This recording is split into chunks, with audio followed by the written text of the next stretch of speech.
l'Esprit de Dieu et l'Esprit de l'homme. Aujourd'hui, on va comprendre beaucoup de choses sur le Saint-Esprit parce que j'entends tellement de choses sur le Saint-Esprit qui ne sont pas vraies. Dans l'Église même, il y a des choses que l'on raconte sur le Saint-Esprit qui ne sont pas vraies. Il y a des choses qui me gênent. La façon dont l'Église aujourd'hui même a conclu sur le Saint-Esprit. Beaucoup de gens le connaissent juste comme membre de la Trinité, Dieu le Père, Dieu le Fils, Dieu le Saint-Esprit. Et c'est la seule connaissance que beaucoup ont sur le Saint-Esprit. Beaucoup ont entendu parler de Dieu. Le Père, on connaît son nom, on connaît un peu sa nature, on sait qu'il est bon, on sait qu'il est compatissant, miséricordieux. On connaît certaines choses sur Jésus-Christ, on sait qu'il est mort sur la croix, qu'il est ressuscité. Mais combien du Saint-Esprit est-ce que tu connais? On connaît juste cette personnalité vague de Dieu. Le Saint-Esprit, il faut dire que c'est une personne, c'est pas un nuage, c'est pas une force, c'est pas juste une créature, une imagination, c'est pas un phénomène qui entre en jeu dans la Bible. Le Saint-Esprit est une personne. La Bible parle du Saint-Esprit comme lui, il. Quand on parle de il, on parle d'une personne, quelqu'un qui a une personnalité. Paul parle de ne pas attrister le Saint-Esprit, ça veut dire qu'il peut être attristé. La Bible parle du Saint-Esprit comme l'enseignant, ça veut dire qu'il peut enseigner. La Bible parle du Saint-Esprit comme guide dans toute la vérité, ça veut dire qu'il peut marcher, il peut nous conduire. La Bible parle du Saint-Esprit comme quelqu'un qui connaît le cœur de l'homme et le cœur de Dieu. Il a également de la connaissance. Le Saint-Esprit, on fait référence à lui comme la puissance de Dieu. Ça veut dire qu'il a une force, mais il n'est pas seulement la force. Il y a des personnes qui voient le Saint-Esprit comme cet être qui vient te rendre inconfortable. Et mon expérience dans l'Église durant les dernières années, j'ai vu le Saint-Esprit, beaucoup de personnes le font passer pour un être effrayant. Et surtout si tu viens d'un siècle pentecôtiste, tu vas avoir tellement d'expériences qui pourraient peut-être t'effrayer. J'ai vu des personnes sauter au sol, se rouler au sol. Des personnes qui se sont fait mal sous l'influence, entre guillemets, du Saint-Esprit. Et cela m'a tellement troublé. Et j'ai dit à Dieu, si c'est seulement ça, le Saint-Esprit, tu peux le garder. S'il vient me rendre inconfortable, tu peux le garder. Et j'ai lu les Écritures et les Écritures disent, Dieu dit, je vais t'envoyer un autre consolateur. Et j'ai commencé à réfléchir. Le confort, on ne peut pas conforter quelqu'un en l'amenant à frapper sa tête sur un mur. On ne peut pas conforter quelqu'un en l'amenant à rouler au sol et se faire mal. Le confort veut dire apporter la paix, apporter le calme, la sérénité. Le Saint-Esprit est supposé apporter le calme, la sérénité. Mais beaucoup de personnes, de leur expérience, ils font ces choses non pas parce que ce n'est pas le Saint-Esprit. Souvent, c'est même un autre esprit, peut-être c'est un esprit maléfique, mais il faut dire que souvent, c'est le Saint-Esprit, c'est une expérience authentique. Mais c'est parce qu'ils n'ont pas la connaissance de son œuvre. Ils ne savent pas quoi faire quand la puissance du Saint-Esprit descend sur eux. C'est comme avoir un dynamite et tu ne sais pas ce que tu dois faire avec, tu le mets dans ta poche. Parce que tu ne connais pas le rôle des dynamites. Le rôle des dynamites, ce n'est pas de mettre cela dans ta poche. Parce que tu aimes bien la lumière du dynamite. C'est un explosif et il y a beaucoup de personnes qui marchent avec ce manque de connaissances. Vous savez quelle est la personne la plus dangereuse au monde? C'est quelqu'un qui a de la puissance, mais qui n'a pas de la connaissance. La Bible dit, le zèle sans la connaissance apporte la destruction. Le zèle veut dire avoir l'excitation, avoir beaucoup de puissance, mais aucune connaissance. Jésus-Christ a demandé à ses disciples d'attendre à Jérusalem jusqu'à ce que le Saint-Esprit descende sur eux. Donc c'était impératif d'avoir le Saint-Esprit. Parce que vous savez, il y a des gens qui sont comme les disciples avant le remplissage avec le Saint-Esprit. Ils ont beaucoup de connaissances au sujet de Jésus-Christ, mais ils n'ont pas de puissance pour pouvoir amener à l'existence ce qu'ils prétendent. Mais il y a également beaucoup de personnes qui ont beaucoup de puissance, mais ils n'ont pas de connaissances. Et cela va réellement les détruire. Ils n'ont pas de connaissances pour savoir comment utiliser cette puissance. Le Saint-Esprit est quelqu'un de très raisonnable, de très sensible. C'est le paraclet. Il apporte le calme, la sérénité, la paix. Pour comprendre le Saint-Esprit et la puissance du Saint-Esprit, on doit commencer au commencement. Vous avez entendu parler du mot charismatique. C'est un mot qui est même biblique. Je suis très intéressé à ce que toi tu puisses comprendre l'enseignement sur le Saint-Esprit. Parce qu'en réalité, il faut dire que si tu ne comprends pas le Saint-Esprit, si tu ne comprends pas le baptême dans le Saint-Esprit et la raison pour laquelle il est venu, pourquoi est-ce qu'il remplit l'église de puissance, tu vas devenir un problème pour Dieu. Il y a beaucoup de personnes qui travaillent contre Dieu, pensant qu'ils travaillent pour lui. Il y a une phrase que j'entends très régulièrement dans l'église et on dit, dans notre église, on laisse le Saint-Esprit conduire, on ne planifie rien. J'entends beaucoup de gens dire ça. On laisse juste le Saint-Esprit faire ce qu'il veut faire. Mais profondément, quand on regarde, il fonctionne selon les impressions, l'intuition, les émotions. Le Saint-Esprit est très décent, il faut le dire. Dieu voudrait que tu puisses avoir de l'ordre. C'est important, c'est impératif, c'est nécessaire de comprendre quelle est l'œuvre du Saint-Esprit et savoir quel est le rôle de sa puissance dans l'Église. On va maintenant parler du mot charismatique. Le mot charismatique vient du mot charisme, qui est un mot grec. Le mot charisme n'est pas ce qu'on pense qu'il est aujourd'hui. Dans le monde, cela a un sens autre. Généralement, fait référence à quelqu'un qui a une capacité de magnétisme. Il peut attirer des gens. Il a une forte personnalité. Il est peut-être très éloquent. Il a un talent qui est démarqué rapidement. On parle de quelqu'un qui a une personnalité dominante. Dans le monde, on considère cela comme quelqu'un qui a du charisme, quelqu'un qui est passionné, quelqu'un qui est exercé vocalement, quelqu'un qui se vêtit très bien. Dans leur capacité d'influencer les autres, on fait référence aux personnes charismatiques dans le monde. Mais dans la Bible, c'est quelque chose d'autre. Le mot charisme, c'est un mot grec qui est utilisé par Paul dans le livre d'1 Corinthiens. Et c'est les dons de l'esprit. Donc il y a plusieurs mots. En français, les dons de l'esprit. Mais en grec, c'est un seul mot, charisme ou charisma. Donc quand Paul parle de pouvoir désirer les dons de l'esprit, en grec, c'est désir le charisme. Quand quelqu'un dit qu'il est charismatique, en réalité, il est en train de sonner sa propre trompette. Le charisme, c'est quelque chose que tu dois voir et non pas quelque chose que tu dois juste labelliser. Être charismatique, c'est quelque chose que tu dois expérimenter. Et non pas quelque chose que tu dois raconter à tout le monde que j'ai ce charisme. Mais dans notre société aujourd'hui, dans notre structure sociale, on doit expliquer ce que l'on est tout le temps. Et je me rendais compte que c'est la réalité du monde dans lequel on vit aujourd'hui. J'enseignais l'autre jour, vendredi, et je disais que beaucoup de gens aiment étiqueter les autres. On te pose la question, tu vas dans quelle église? Parce qu'on veut te catégoriser. On veut dire qu'on te connaît. Par exemple, si tu dis que tu es baptiste, on va te catégoriser. On va dire que je connais comment les baptistes sont. Je n'ai pas besoin de parler avec toi. Si tu dis que tu es pentecôtiste, on va rapidement te classer, te catégoriser. C'est ce que les êtres humains aiment faire. Et c'est la raison pour laquelle quand on est venu vers Jésus-Christ, il a dit que je suis exactement ce qu'on dit de moi dans les Écritures. On voulait qu'il soit un pharisien ou bien un sadducéen, mais il n'a pas voulu. Il ne voulait pas être catégorisé, étiqueté par eux. On voulait qu'il soit un hérodien. Il n'est jamais parti dans leurs écoles. Il n'a pas suivi leur système de pensée. Il n'a pas été dans leurs écoles. Il n'a pas été dans leur séminaire en Galilée ou à Jérusalem. Et voici ce monsieur qu'on ne pouvait pas étiqueter. Et aujourd'hui, on a toujours ce problème dans le monde entier. On aime étiqueter les autres.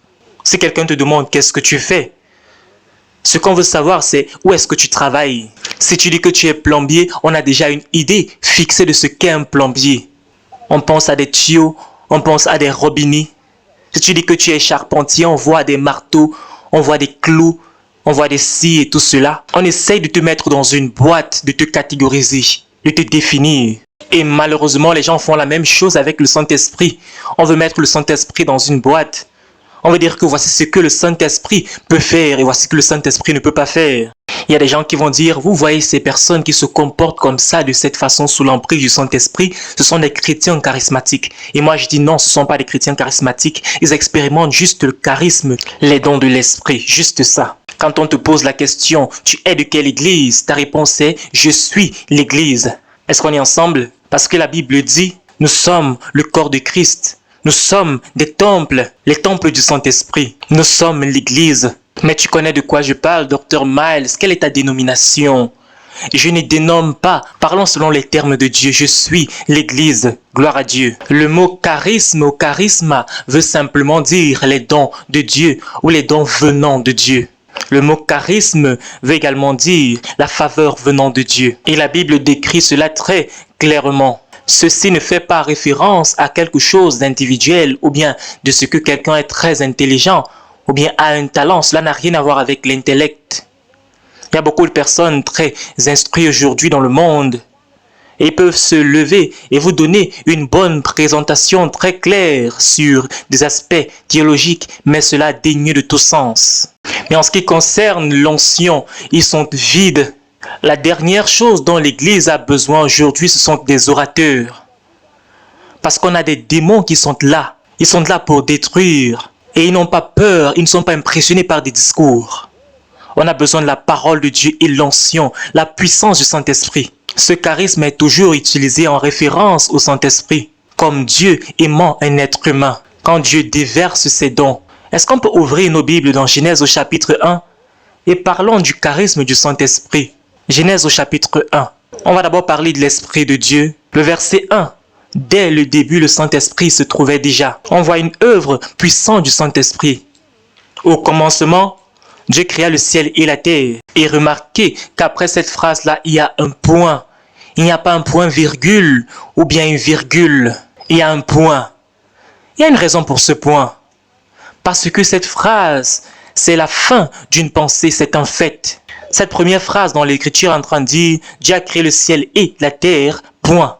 Maintenant on dit dans Jacques « Toute bonne chose vient d'en haut ». Tout don agréable et parfait vient d'en haut. La Bible dit que Dieu regarda ce qu'il avait créé, que c'était bon. Donc cette première phrase fait référence à la première création. Quand Dieu a d'abord créé le ciel et la terre. Le ciel avec les étoiles, avec le soleil, tout ce qui s'y trouve. Et la terre.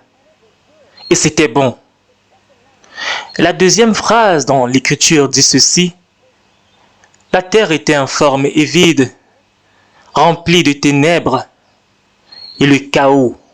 Quand on parle de vide ici, on parle de hors de contrôle. Le chaos veut dire qu'il y avait du désordre. On sait que Dieu ne crée pas des choses de cette façon. Est-ce que vous comprenez? 1 Corinthiens dit, tout ce que Dieu fait est ordonné. Donc il y a quelque chose qui n'a pas marché entre la première phrase et la deuxième phrase. Entre le premier verset et le deuxième. Il y a quelque chose qui a mal tourné, il y a eu du chaos. Dieu ne crée pas le chaos. La Bible dit dans 1 Corinthiens 14 que Dieu n'est pas l'auteur de la confusion. Est-ce qu'on peut dire ensemble auteur? Auteur veut dire créateur. Dieu ne crée pas la confusion. Il ne crée pas le chaos. Et le chaos veut dire la confusion. J'espère qu'on est ensemble. Écoutez, s'il vous plaît, on va voir le rôle du Saint-Esprit. Donc Dieu n'a pas créé la confusion au début. Il a créé l'ordre et la décence. Mais il y a quelque chose qui est venu s'interposer. Et on sait ce qui s'est passé. Si vous lisez le livre d'Ézéchiel, dans différentes parties des Écritures, le livre de Jérémie également, on ouvre nos yeux sur ce qui s'est passé entre le premier verset et le deuxième verset de Genèse au chapitre 1. Cela dit que Lucifer, qui était le prince, était appelé le prince, l'étoile du matin. Il était un chérubin. Il était très proche de Dieu. En réalité, on connaît seulement 3 chérubins. On connaît 2 qui se présentent très clairement dans la Bible. On connaît Gabriel et Michael. Et le troisième, c'était ce troisième, Lucifer. Maintenant, il faut dire que ce sont des chérubins qui couvrent et ont pour rôle, leur responsabilité, c'est de couvrir Dieu. Ils ont 7 ailes chacun. Donc vous voyez qu'ils peuvent couvrir. Leur rôle, c'est pendant 24 heures de la journée, puisqu'il n'y a pas de nuit. Leur responsabilité, c'est de veiller sur la sainteté de Dieu. Et ils ne doivent pas permettre que le moindre péché puisse s'approcher de la présence de Dieu. Même le micron, le plus petit péché, ne doit pas s'approcher de la présence. Même 2 millions de kilomètres de la présence de Dieu. Leur rôle est de protéger sa sainteté. Ils sont aussi les plus proches de Dieu, ces chérubins. Ils peuvent voir toute sa gloire. Ils sont tellement proches de lui qu'ils sont affectés par sa sainteté, par sa gloire. Ils sont tellement proches de lui qu'ils partagent aussi son autorité. C'est la raison pour laquelle on peut voir Michael envoyé par Dieu. Ils sont envoyés pour agir pour Dieu. Ils sont envoyés pour pouvoir agir sur la terre parce qu'ils ont cette autorité de Dieu. Les autres anges n'ont pas cette autorité. Quand on lit le livre d'Hébreux, cela dit que les anges sont des esprits qui rendent ministère. Ils sont au service des enfants de Dieu. Donc les anges sont employés par toi, ils sont à ton service. Tu leur dis ce qu'ils doivent faire. Mais tu ne dis pas à Michael ce qu'il doit faire. Lui te dit ce que toi tu dois faire. Mais les autres reçoivent les instructions de toi. Les anges avec toi ne vont pas permettre que ton pied ne heurte le sol parce qu'ils travaillent pour toi. Tu peux appeler ton ange et tu lui donnes une instruction. Et ton ange va simplement exécuter. Oui, patron. En ce qui concerne Gabriel, c'est lui qui te donne des instructions. Donc ces chérubins étaient des grands anges. Et Lucifer faisait partie de ce groupe. Lucifer veut dire fils du matin. Étoile brillante. La Bible décrit Lucifer comme étant un ange magnifique. Il était créé de façon à ce que, quand le vent du ciel soufflait sur lui, il produisait naturellement de la musique magnifique. On le décrit comme un ange qui était très beau. Il était un chérubin musical, il produisait la musique naturellement. Le Seigneur a donc donné la charge aux chérubins des anges qui étaient en dessous d'eux. Il a donné à Lucifer, bien évidemment, il avait l'autorité sur plusieurs anges. Il avait donc la capacité de pouvoir leur donner des ordres, il devait exécuter. Lucifer donc, à un certain moment, avec cette autorité, il avait des anges qui étaient sous sa responsabilité, mais c'était pour faire la volonté de Dieu. Il avait son bureau où il travaillait. Il était un grand ange, il était impressionnant, surtout aux yeux des autres anges. Donc il faisait l'œuvre de Dieu dans l'univers. Un jour, il a commencé à avoir un sentiment d'orgueil. Il s'est dit à lui-même, je peux être Dieu, je peux être à la place de Dieu, je peux accéder à la place de Dieu. Il a commencé à partager cette idée avec les autres anges. Donc étant donné que Dieu est grand, moi je veux prendre la place de Dieu. Il a commencé à planifier parce qu'il voulait être à la place de Dieu. Il voulait organiser un coup d'état au ciel. Il voulait monter au trône de Dieu pour le renverser. Je pouvais imaginer les autres anges qui avaient tellement peur, mais à cause de son ambition, de son orgueil, lui ne voyait pas cela. Il voulait simplement être à la place de Dieu. Les autres anges disaient, mais il nous a créés. Mais à force de paroles, il les a convaincus finalement.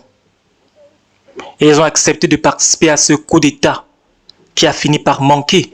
Et à cause de son charisme, on dirait. Et ils sont montés pour essayer de renverser le trône de Dieu, renverser l'autorité de Dieu. Vous savez, le diable et Dieu n'ont jamais lutté, n'ont jamais combattu. J'espère qu'on est ensemble. Certaines personnes pensent que Dieu et le diable sont en train de lutter. Ils pensent que quand il y a la pluie et le soleil en même temps, c'est le diable et Dieu qui sont en train de lutter. Cela n'est pas biblique. Le diable et Dieu n'ont jamais lutté. Quand le diable est monté avec ses légions d'anges qui étaient derrière lui, voulant combattre Dieu, il y avait Michael. Et Jésus-Christ nous a expliqué comment ce combat a eu lieu. Quand Michael l'a vu à des millions de kilomètres, il a dit, Dieu ne te gêne pas, je vais gérer cet ange. Je vais gérer ce chérubin et ces légions d'anges. Et avec un seul coup de l'épée de Michael, Jésus-Christ dit, j'ai vu Satan tomber du ciel comme un éclair. Il est tombé très rapidement, le combat le plus rapide de tous les temps. Parce que Michael, c'est un ange guerrier, le chef de l'armée de l'Éternel. Le combat était terminé en une seconde. Est-ce que tu peux imaginer planifier tout ce coup d'état, mais en quelques secondes, le combat est terminé? C'est la raison pour laquelle le diable est furieux jusqu'aujourd'hui. Au moins, il aurait dû lutter pendant quelques temps, mais le combat est terminé très rapidement. Il est tombé du ciel comme un éclair. Dieu ne s'est même pas rendu compte que le combat a eu lieu Parce que Dieu n'a pas combattu contre ce chérubin. Les gens se disaient, mais il était supposé avoir un combat et tout cela, mais c'était fini, c'était terminé. La Bible dit qu'il est tombé. La Bible dit qu'il est tombé sur la terre. Et la Bible l'appelle le prince de la puissance de l'air, l'atmosphère. Il est tombé dans cette création que Dieu avait faite pour l'homme. Et quand il est tombé, les ténèbres sont tombées sur la terre. Et c'est la raison pour laquelle le verset 2 de Genèse 1 dit ceci, qu'il y avait les ténèbres et le désordre. Quand le diable arrive, c'est ça qui se passe. Dieu n'est pas l'auteur de la confusion, c'est le diable qui est l'auteur de la confusion. Et maintenant, qu'est-ce que Dieu a fait? Le verset 2. La terre était dans un état chaotique, dans un état de désordre, de confusion. Et là, c'est parce que le diable était là. Est-ce qu'on pensait que le mot ténébreux, la Bible dit que Dieu est la lumière et en lui il n'y a pas de ténèbres. Et d'où est-ce que les ténèbres venaient? Ça ne venait pas de Dieu. Le diable apporte les ténèbres. C'est la raison pour laquelle Jésus-Christ dit: je t'ai transféré du royaume des ténèbres au royaume de mon admirable lumière. La première personne à se mouvoir quand Dieu voulait réorganiser tout ce désordre, c'était le Saint-Esprit. Le verset 2 le dit, et l'Esprit de Dieu se mouvait sur les eaux. Mais qu'est-ce que ça veut dire, se mouvoir sur les eaux? Quand on dit se mouvoir ici, en hébreu, cela a une autre signification. Ça veut dire qu'il était simplement au-dessus des eaux. Il est là juste pour apporter de l'ordre. Le premier à pouvoir se mouvoir, c'était l'Esprit de Dieu. Vous savez, l'Esprit de Dieu a une grande puissance. Et sa puissance, c'est ça qui apporte la transformation. Qu'est-ce qu'il est en train d'attendre? Qu'est-ce qu'il fait sur les eaux? Le Saint-Esprit, c'est comme ces chevaux, cette puissance du moteur. Quand la voiture est garée, c'est comme le Saint-Esprit qui est en train de se mouvoir sur les eaux. Tu as tous ces chevaux dans ce moteur et ce moteur peut démarrer à 100 km/h en quelques minutes. Il a cette puissance. Et tu sais que ce véhicule qui est là, posé au sol, et dont le moteur est éteint, a une grande capacité. Tu regardes cet avion et tu dis cet avion peut voler. Ce sont des milliers de kilomètres que ce véhicule peut faire. Mais quand le véhicule n'est pas démarré, le véhicule ne fait rien. Mais il y a toute cette puissance dans le véhicule. Mais quand on démarre, c'est ce que le Saint-Esprit fait. Il est la puissance de Dieu. Donc pour que Dieu fasse quelque chose, il faudrait que le Saint-Esprit puisse se mouvoir. Et quand il se meut, il crée. Et la parole de Dieu dit. Et Dieu dit. Vous savez, chaque fois que quelqu'un parle, c'est simplement des mots, des paroles. Donc on a d'abord le Saint-Esprit qui est en train de se mouvoir sur les eaux. On a Jésus-Christ qui entre en action. La parole. Jean 1, verset 1 dit ceci. Au commencement était la parole, et la parole était avec Dieu, et la parole était Dieu. La parole était avec Dieu dans Genèse. Donc Jésus était là au début. Le prochain verset dit ceci. Toutes choses ont été faites par la parole. Et rien de ce qui a été fait n'a été fait sans elle. Donc cette parole a créé tout. Et le verset 14 dans Jean 1 dit ceci. Et la parole est devenue chair et a demeuré parmi nous. Et on l'appelle Jésus. Donc voici Jésus dans Genèse. Est-ce qu'on peut dire que Jésus était là depuis la Genèse? Donc on a la puissance de Dieu qui est en train de se mouvoir sur les eaux. Et on a maintenant la parole. Dieu a dit que la lumière soit. Dans le hébreu originel, on ne dit pas qu'il y a la lumière. On dit simplement lumière soit. Dieu ne perd pas le temps quand il parle. Dieu a juste déclaré lumière soit. Et le Saint-Esprit a été activé par la parole. Et à l'instant, le Saint-Esprit a commencé à créer. Et subitement, il y avait de la lumière. Et dans le reste du chapitre, on continue à dire et Dieu dit, et Dieu dit, puis Dieu dit, puis Dieu dit. On retrouve cela tout au long de Genèse au chapitre 1. Donc quand Dieu le Père déclarait la parole, Dieu le Saint-Esprit est en train de créer. La parole de Dieu, Jésus-Christ était en action depuis le commencement et c'est comme ça que Dieu fonctionne aujourd'hui. Tu peux avoir le Saint-Esprit même dans une église morte. J'espère qu'on est ensemble. Et l'Esprit de Dieu, je crois, se trouve même dans les églises mortes. Parce qu'il y a quelques personnes qui sont vivantes dans ces églises mortes. Le Saint-Esprit est bien là dans ces églises. Mais ils ne vont pas voir l'activité du Saint-Esprit. Pourquoi? Parce qu'il n'y a pas la parole pour activer le Saint-Esprit. Peut-être ils ont les enseignements sur la psychologie, la théologie et tout genre d'enseignements, mais ils n'ont pas la parole de Dieu dans ces églises mortes, dans certaines églises mortes. Si tu pars dans une église qui n'enseigne pas la parole de Dieu, ça veut dire que tu ne peux pas être activé, le Saint-Esprit en toi ne peut pas être activé. Et le diable va te manipuler, te contrôler, te maltraiter.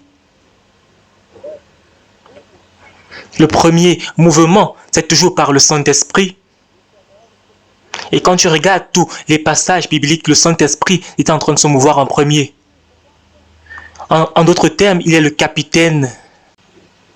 Donc ne le considère pas comme une personne oubliée de la Trinité. La Bible dit que tu ne peux même pas être sauvé sans le Saint-Esprit. C'est lui qui doit se mouvoir en premier pour t'appeler. Aucun homme ne vient au Père à moins que le Saint-Esprit ne l'attire. Donc tu ne peux même pas venir vers Dieu si le Saint-Esprit ne t'attire pas, à moins qu'il n'entre en action. Est-ce que vous savez que Dieu se trouve là où il y a le plus de douleur parce qu'il veut guérir le plus? Et c'est grâce au Saint-Esprit qu'il le fait. Donc Jésus-Christ entre en action pour activer le Saint-Esprit. Et donc c'est la raison pour laquelle je dis que le Saint-Esprit se positionne sur ton problème. Il attend la parole. C'est la raison pour laquelle Jésus-Christ dit, parle à cette montagne. Le Saint-Esprit est déjà sur la montagne, il attend que tu proclames la parole de Dieu. J'attends que tu proclames la parole, que tu dises quelque chose. Le Saint-Esprit pouvait rester sur ces ténèbres pendant des milliers d'années, il devait toujours avoir des ténèbres. Mais quand la parole a été prononcée, la lumière est venue. Si tu as des ténèbres dans ta vie, si tu as la confusion dans un domaine de ta vie, commence à prononcer la parole de Dieu. Parce que le Saint-Esprit est déjà là. Si tu es confus, Dieu ne t'a pas donné un esprit de peur, mais un esprit de puissance et de force. Commence à déclarer la parole de Dieu sur ta situation.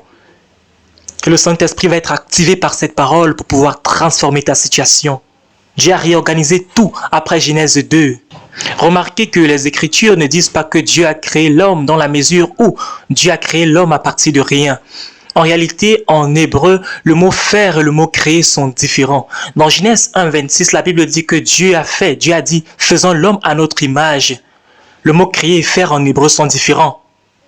Créer veut dire produire à partir de rien. C'est la raison pour laquelle le premier verset dans la Bible, on dit, au commencement, Dieu créa le ciel et la terre.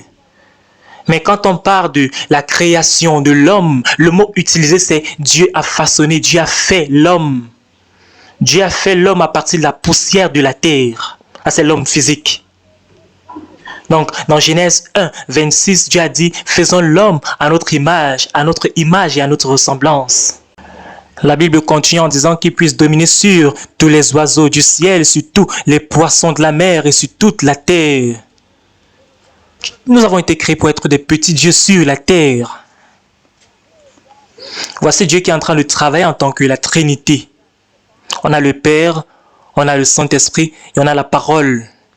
Tous travaillent ensemble parce qu'ils sont un. Personne sans l'autre. Ils sont unis. Dieu a fait l'homme à son image. Est-ce qu'on peut dire ensemble image? Il faut dire que l'image, c'est pas que tu ressembles à Dieu physiquement. Ça ne veut pas dire que Dieu entend comme toi, qu'il parle comme toi, qu'il a la forme de tes joues. Ça ne veut pas dire que vous avez une forme semblable. Ça ne veut pas dire que vous avez des pieds similaires. Ce que ça veut dire d'être à l'image de Dieu, ça veut dire que tu as la caractéristique morale, spirituelle. Tu as le caractère de Dieu. Tu as le caractère moral et spirituel de Dieu. C'est ça que ça veut dire d'être créé à l'image de Dieu. Dans le monde spirituel, quand le diable te regarde, il voit Dieu. Parce que tu as cette caractéristique-là. Tu es juste comme ton Père. L'image de Dieu. La caractéristique spirituelle et morale de Dieu est dans chaque être humain. Dieu a mis son propre cachet, sa propre personnalité sur toi. Et qu'est-ce que Dieu a fini par conclure avec cela? Après toute la création, il a dit tout cela était bon. Est-ce qu'on peut dire c'était bon? C'est la raison pour laquelle Dieu est un grand Dieu, il est un bon Dieu. Même quand Dieu détruit les œuvres du diable, c'est une très bonne chose. J'espère que tu as compris cela. Dieu est un très bon Dieu. Adam avait une harmonie et une liberté, une relation libre avec Dieu. La relation était tellement pure. Pourquoi? Parce que la personnalité d'Adam et la personnalité de Dieu, de l'Esprit de Dieu étaient un. Vous savez, cela défie notre imagination. On ne peut même pas imaginer le genre de relation que Adam et Dieu avaient dans le jardin d'Éden. C'est tellement difficile d'imaginer cela. Il était capable d'adorer et de comprendre des choses tellement personnelles et intimes avec Dieu. On ne peut même pas imaginer ce que cela était. Adam et Dieu étaient tellement proches. Je pense qu'ils pouvaient partager les idées ensemble. Il avait la pensée de Dieu. Tout comme la parole de Dieu nous appelle à voir la pensée de Jésus-Christ aujourd'hui. Si tu as la pensée de Christ aujourd'hui, tu vas penser comme lui. Si tu as la pensée de Jésus-Christ, tu ne vas pas être interrompu n'importe quand pendant que tu es en train de prier. Parce que vous savez, il y a des fois tu es en train de prier et le diable te donne même des pensées qui sont iniques.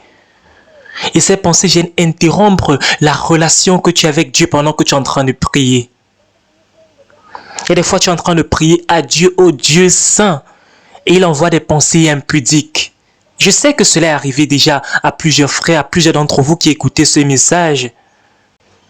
Et quand cela arrive, tu es obligé de demander pardon à Dieu pendant que tu es en train de prier parce que le diable est interrompu.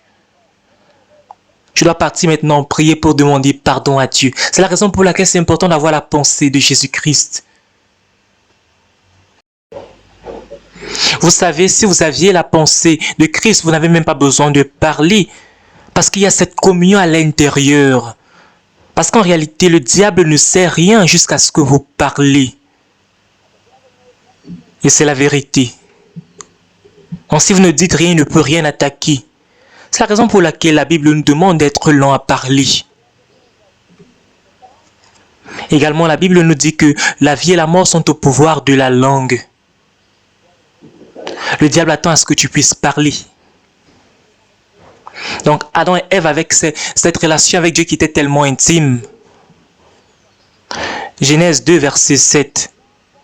Et Dieu a formé l'homme de la poussière du sol et a soufflé dans ses narines le souffle de vie.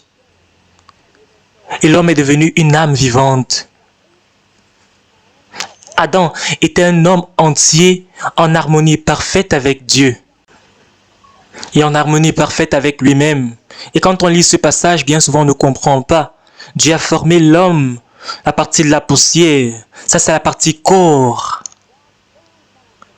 Dieu a formé l'homme à partir de la poussière du sol. Et ensuite, il a soufflé dans ses narines. Ça, c'est l'esprit de Dieu. Le souffle de vie. Et l'homme est devenu une âme vivante. Ça, c'est la partie âme de l'être humain. Quelle est donc cette partie âme de l'être humain? Quand Dieu a créé Adam, il était un esprit vivant qui vivait dans un corps et possédait une âme. Et je voudrais que tu puisses comprendre quelque chose pendant un moment. Juste pour te montrer ce que Dieu voulait faire.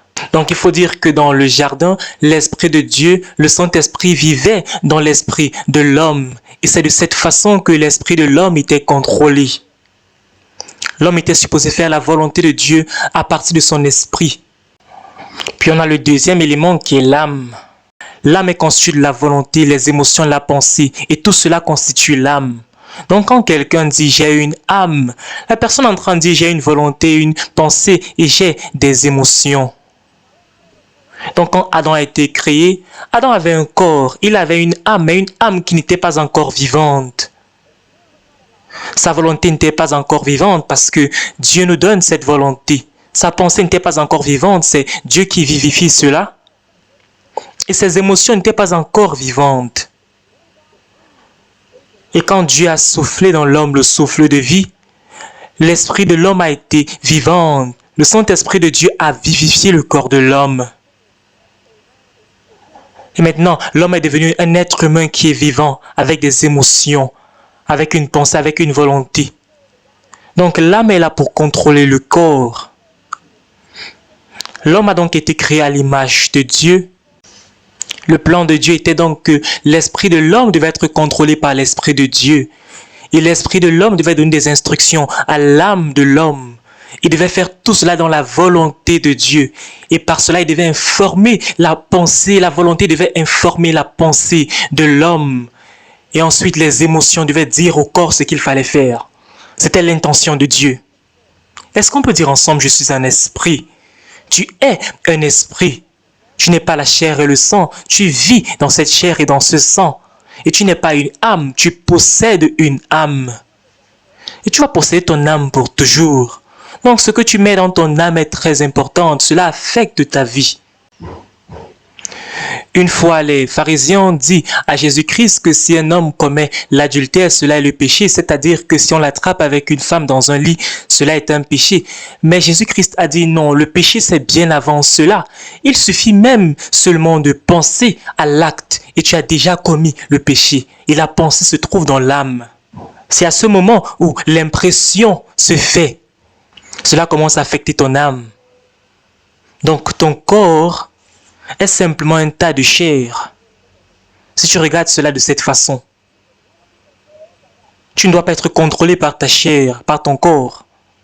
Mais la plupart d'entre nous sommes contrôlés par notre chair, par notre corps. On voit que dans Genèse, Adam a péché et il a chuté. Et la Bible a dit, maintenant que tu as péché, tu vas mourir. Et Adam a péché, il est mort, mais il était toujours en train de marcher dans ce corps. Il avait toujours une volonté. Il pouvait décider de mentir à Dieu. Il avait une pensée parce qu'il pouvait réfléchir sur comment blâmer Ève. Il avait des émotions parce qu'il avait honte. Et soudainement, Adam a été réduit à un esprit qui est paralysé. Adam est devenu paralysé au niveau de son esprit. Si ton esprit est paralysé, la seule chose vivante, c'est ton âme. Maintenant, comprends mieux le problème de l'existence de l'homme sur terre. Si l'être humain est contrôlé par l'âme et par le corps, on va commencer à dépendre d'eux. On va commencer à dépendre et à développer l'âme et développer l'intellect. C'est la raison pour laquelle l'éducation est très importante aujourd'hui. Si tu ne peux pas être éduqué, on dit que tu ne peux pas réussir. Tout le monde entier est en train de dépendre sur l'âme. L'homme essaie de résoudre les problèmes du monde par l'âme, par l'intellect, par la pensée. On veut développer l'âme. C'est ce qu'on appelle la pensée positive. La pensée positive ne peut pas te sauver. L'étude de la pensée ne peut pas te sauver. La méditation et toutes les études concernant la pensée traitent seulement de l'âme. Ils ne touchent pas l'esprit, l'esprit qui est éternel, qui était connecté à Dieu. Les méditations transcendantales, tout cela, ça ne touche pas l'esprit. Ça ne touche pas l'esprit, ça touche seulement l'âme. Jésus-Christ est venu pour redonner la vie à notre esprit. Jésus-Christ a dit, ce qui est né de la chair est chair. Ce qui est né de l'esprit sera gouverné par l'esprit, est de l'esprit. Vous voyez donc que si votre âme contrôle votre vie, ça veut dire que vous êtes victime de votre volonté, de vos émotions et de votre pensée. Et par conséquent, vous serez contrôlé par votre âme. C'est le plus grand problème de l'humanité. Quand Adam a chuté, nous tous nous avons chuté avec lui. Et nous sommes devenus victimes de notre âme. On a même un style de musique qu'on appelle la musique soul, qui parle de l'âme. Cela traite seulement des émotions, des sentiments. Vous savez, des émotions sont juste des produits chimiques dans le sang. Ce que je vais dire maintenant est très important. Donc je voudrais que tu puisses penser avec moi. Tu es contrôlé par tes émotions, par ta pensée, ta volonté quand tu n'es pas encore enfant de Dieu. Avant de venir à Dieu. Certains d'entre nous sommes devenus chrétiens à 15 ans, ou bien à 20 ans, à 30 ans pour certains, ou même à 40 ans pour d'autres.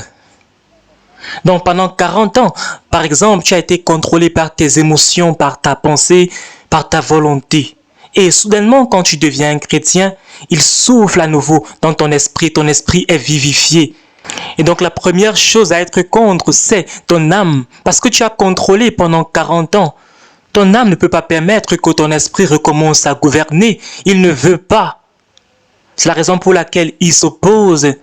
C'est la raison pour laquelle ton âme devient d'abord contre quand tu viens d'être sauvé. Ton âme a été en charge pendant beaucoup d'années, tes émotions, tes pensées, ta volonté. Et maintenant, quand tu veux commencer à prier, ton âme n'est pas d'accord. Pendant que toi, l'esprit, tu veux prier, ton âme veut partir se divertir. Le problème, c'est l'âme. Regardons par exemple les émotions. Émotion vient du mot émouvoir. Et quand on parle d'émouvoir, on parle de mouvement. J'espère que vous comprenez. Quand on parle de mouvement, cela est un résultat d'une stimulation. Et ceux qui ont fait des sciences vont comprendre ceci.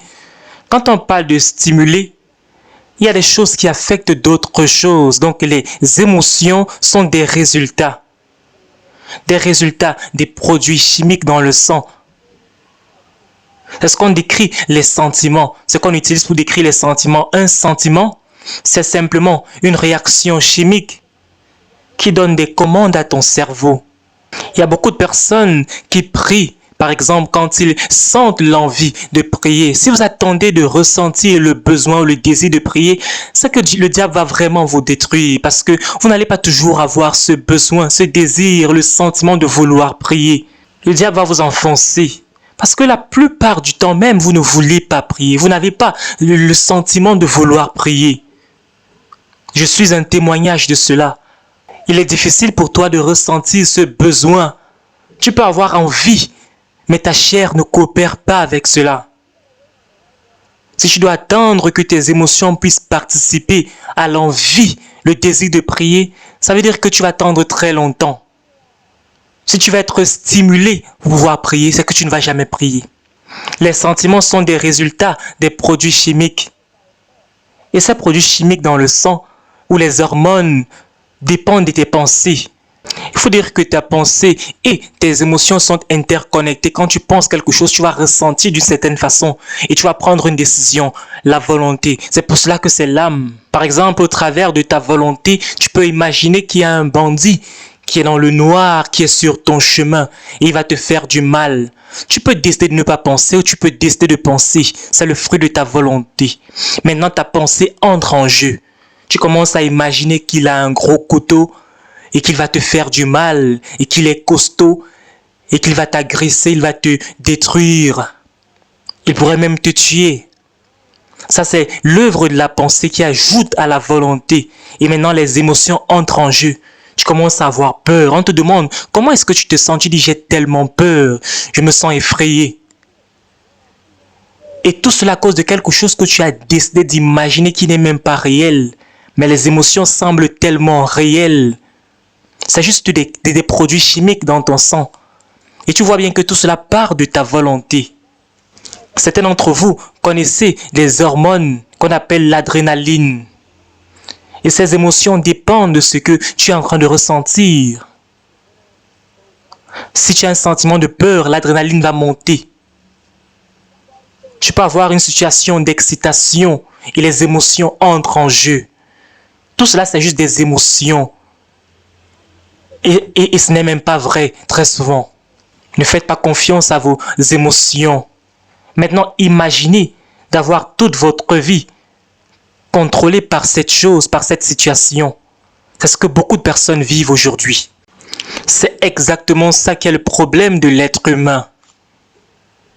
Un homme qui n'est pas contrôlé par l'Esprit de Dieu, qui n'a pas l'Esprit de Dieu, c'est un homme qui est victime de ses pensées, de sa volonté, de ses émotions. C'est la raison pour laquelle Dieu, quand il vient dans notre vie, il vient maintenant pour qu'on puisse faire sa volonté, pour que sa volonté devienne notre volonté. Parce que la décision, c'est au niveau de la volonté. Et la décision affecte la pensée. Et les pensées affectent maintenant les émotions et ton expérience de la vie. Par exemple, Paul et Silas, qui étaient en prison, leur volonté pouvait dire « Toute arme forgée contre moi est nulle et sans effet. » Leur volonté pouvait dire toute affliction contre le juste est nulle et sans effet. Dieu va certainement me délivrer de cette situation. Et donc, ils ont commencé à produire ce qu'ils étaient en train de penser. Ils ont commencé à chanter. Et leurs émotions ont commencé à être affectées. Ils ont commencé à danser, à se réjouir en prison. Même en prison. Ils ont gardé leur calme. C'est comme Shadrach, Meshach et Abednego. Parce qu'ils n'étaient pas contrôlés par les situations externes. Ils étaient contrôlés par l'Esprit de Dieu. Pourquoi vous pensez que le système entier du diable est bâti pour pouvoir détruire, contrôler l'âme? Il veut pouvoir contrôler les émotions, ou contrôler la volonté, ou contrôler l'intellect. J'ai vu une publicité l'autre jour à la télévision, on faisait la publicité d'une voiture. Et il y avait une très belle fille qui avait un bikini, qui était sur la voiture. Et je me suis demandé quel est le rapport entre la fille et la voiture. Mais c'est le plan du diable. Parce qu'il veut contrôler les émotions, il veut contrôler la pensée. Tout ce que le diable veut faire, c'est contrôler ta pensée et contrôler tes émotions. Contrôler ta volonté. Tout son système est bâti sur cela. Il voudrait qu'en tant que chrétien même, on soit contrôlé au niveau de l'âme. Il voudrait que ton âme puisse prendre le contrôle. Et c'est la raison pour laquelle la Bible nous dit « Marchez par l'esprit et vous n'accomplirez pas les désirs de la chair. » Marchez par l'esprit. Il dit parce que l'esprit de vie en Christ Jésus nous a rendus libres du contrôle de l'esprit de la chair. C'est la raison pour laquelle on doit faire attention. Vous savez, si vous êtes contrôlé par l'esprit, vous allez penser comme Dieu. Vous commencez à avoir la pensée de Dieu, la volonté de Dieu. Votre âme commence à faire la volonté de Dieu quand votre esprit est vivifié par l'Esprit de Dieu. Quand l'Esprit de Dieu réside en vous. Donc pendant qu'on conclut, je vais terminer avec ceci. L'homme a été créé en tripartie. Il est un esprit, il possède une âme et il vit dans un corps. Est-ce qu'on peut le dire ensemble? Je suis un esprit, je possède une âme et je vis dans un corps. Tu pourrais garder ces trois éléments dans ta pensée aujourd'hui et tu dois rester en droite ligne avec Dieu. Tu peux toujours identifier quand c'est ton esprit qui contrôle ou bien quand c'est ton âme qui contrôle. Je crois que c'est la chose la plus importante à comprendre comme enseignement. L'œuvre du Saint-Esprit. Notre esprit est en danger à moins qu'on devienne né de nouveau de l'Esprit de Dieu. Notre esprit est paralysé, il est là mais il est paralysé. La Bible appelle cela la mort. Ceux qui ne sont pas en Christ sont morts, leur esprit est mort comme Adam après la chute.